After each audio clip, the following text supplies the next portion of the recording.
Diaz had to run back out on the field early after an interception. And remember, on the last drive, the opposing side took it in for 6 after that interception.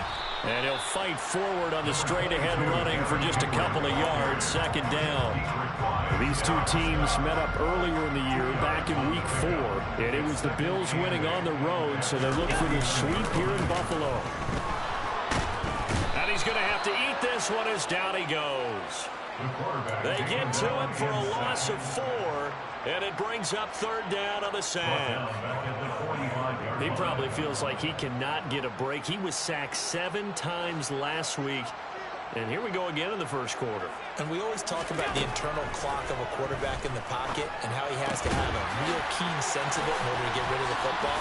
After being sacked 7 times last week, that clock has been sped up. And he's finally taken down, and it's a big gain there on what will turn out to be the final play of this first quarter. 14-0 the score. This is the NFL on EA Sports.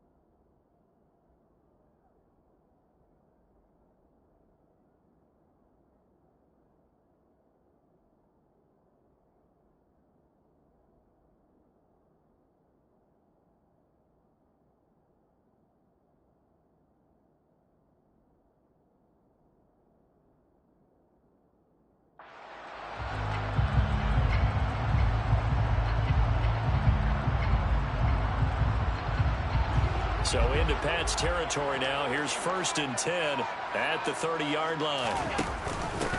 Up the middle they go. Hines. He'll get about 6 there as he takes this one down to the 24-yard line. 6 yards on that last play. Here's 2nd and 4. So the Bills at 9-5 now on the year. Yeah, they've lost 3 straight here. It kind of goes without saying, I guess, but they could certainly use a win. Yeah, no doubt about that. There's a difference between a losing stretch and a losing streak. And right now, they're not playing their best football. But if they were to fall here, and now you're looking at going 4 games without a win, things can start compounding themselves pretty quickly from this point forward. And he's going to get this back to the 3-yard line and no further. No gain on the play that time, and it sets up 2nd and goal. Definitely an important sequence here for this defense. They've had their share of struggles in this first half. They just cannot afford to give up another touchdown here. Henry again.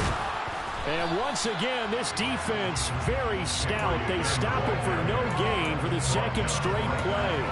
Not able to get a single yard there, and it'll bring up 3rd down. 2 straight shots on the ground. Now on 3rd, do you go to the air? I think the possibility exists, and if you're doing it, you're probably going play action since you ran it twice. But I often think that 2nd down is a time you go play action and throw the ball. I say commit to the run and think about it being 4-down territory. He needed 3. He got 2. Now that'll set up an interesting situation here on 4th and a yard. They've got the comfortable lead. Decision time here. Do they go for it? Press their luck? Listen, if I'm the head coach, I take my headset off. I turn to my defense and say, guess what, guys? We're going for it right here, right now. I want the knockout shot. And if it doesn't happen, you've got my back, don't you? Go get it. And if you don't get it, the other offense, they've got a long way to go in the other direction.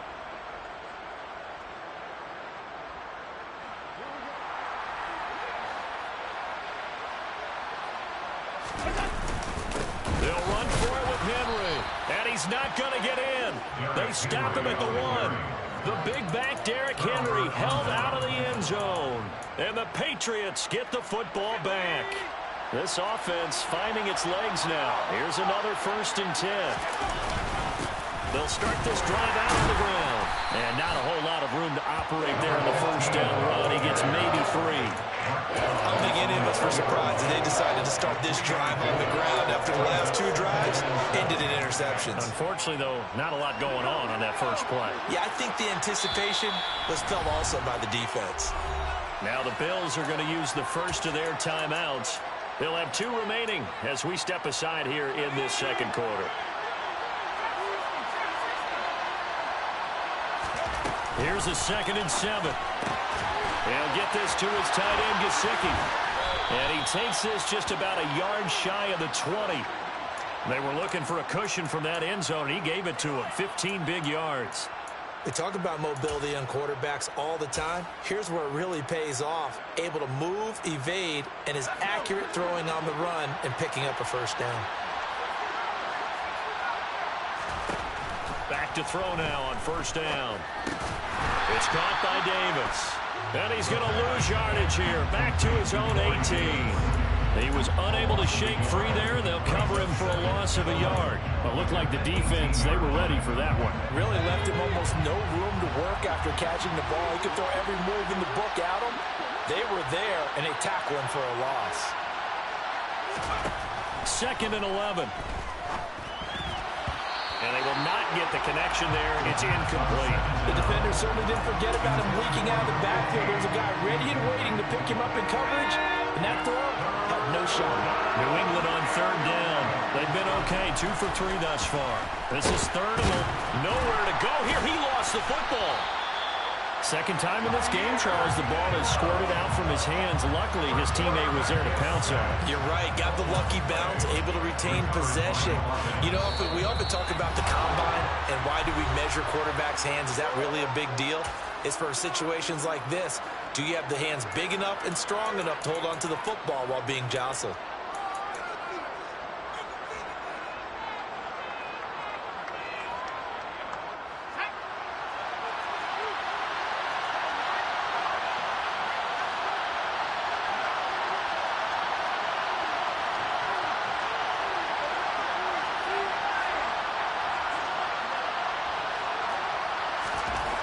They'll try and throw for it here.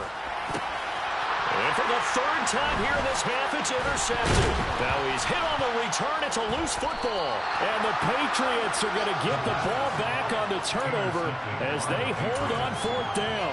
Well, do you want to unpack that one or do you want me to? You're the boss. We get the interception, then really he's just too loose with the football on the return, and he coughs it right back up the other way. I've seen this happen in an NFL game, and boy, did it cost someone. San Francisco at Atlanta a few seasons ago. Atlanta throws the interception. San Francisco runs it back. Game is salted away. Fumbles on the return. Atlanta gets it back. Drives down, kicks the game-winning field goal. How about that? And a crazy situation we just saw there. And they'll send the tight end in motion here. 2nd down and inches. And that is incomplete. Well, congratulations to them. They come through defensively with another stop. But let's face it, this secondary, they've gone unchallenged so far in the first half. An incomplete pass on 2nd down leads us to 3rd and inches. And able to find Gesicki as tight end.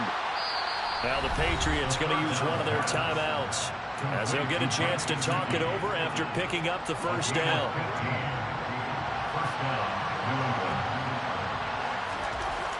Back to throw again. And he's got his receiver, Cooper. And he goes down, but not before getting this inside the 25. On first down, they'll go to the ground attack. And they do get him down, but not before he's able to slip it inside the 5-yard line. Now a play fake here on first down. And he can't find a receiver, and he's brought down.